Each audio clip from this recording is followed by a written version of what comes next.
नमस्कार विद्यार्थी मित्रांनो. महाराष्ट्र MBA तसेच MMS CET 2026 या एक्झामिनेशनची बघा आन्सर की जी आहे तर ती आलेली आहे.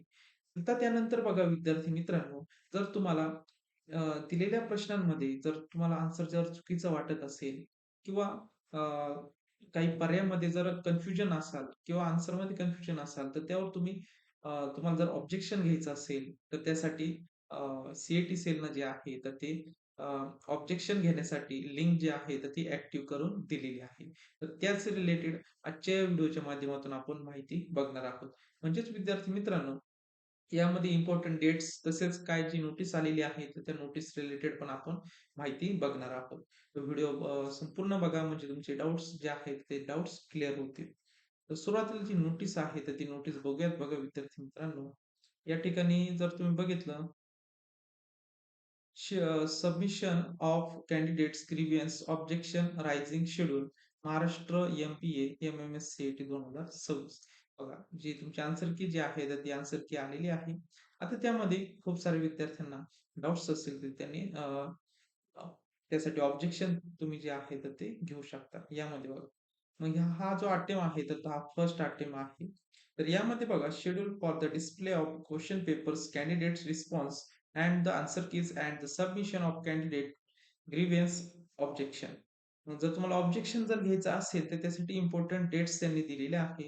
2 मे 2026 ते 4 मे 2026 म्हणजेच आजपासून तर ते 4 मे 2026 पर्यंत तुम्ही या डेट्स मध्ये तुम्ही काय करू शकता ऑब्जेक्शन घेऊ शकता जर तुम्हाला ऑब्जेक्शन घ्यायचं असेल तर.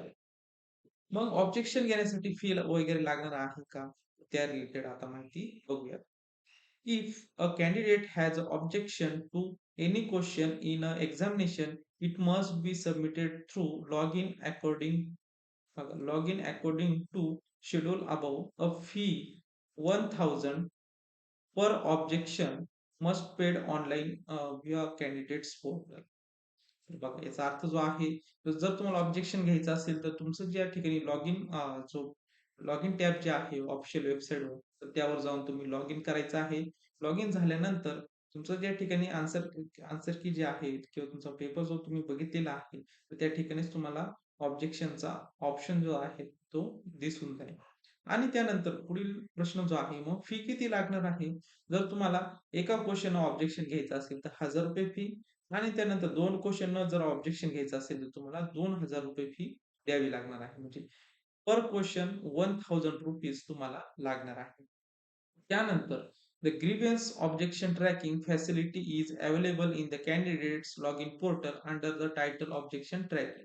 मग तुम्ही जे काही ऑब्जेक्शन घेतलेलं आहे, त्यावर उत्तर काय आलेलं आहे, त्यासाठी त्यांनी ग्रीव्हन्स किंवा ऑब्जेक्शन ट्रॅकिंग फॅसिलिटी जी आहे, तर ती अवेलेबल करून दिलेली आहे. तुमच्या लॉगिनलाच दिलेली आहे. लॉगिन पोर्टल यावर तुम्हाला लॉग इन व्हायचं आहे तुमचा आयडी पासवर्ड टाकून आणि त्यानंतर ऑब्जेक्शन घेऊ शकता. मग घेतलेला जो ऑब्जेक्शन आहे, मग त्यावर त्यांचा आन्सर काय आलेला आहे, तर तुम्ही त्या ऑब्जेक्शन ट्रॅकिंग यामध्ये त्यांचा आन्सर तुम्ही बघू शकता.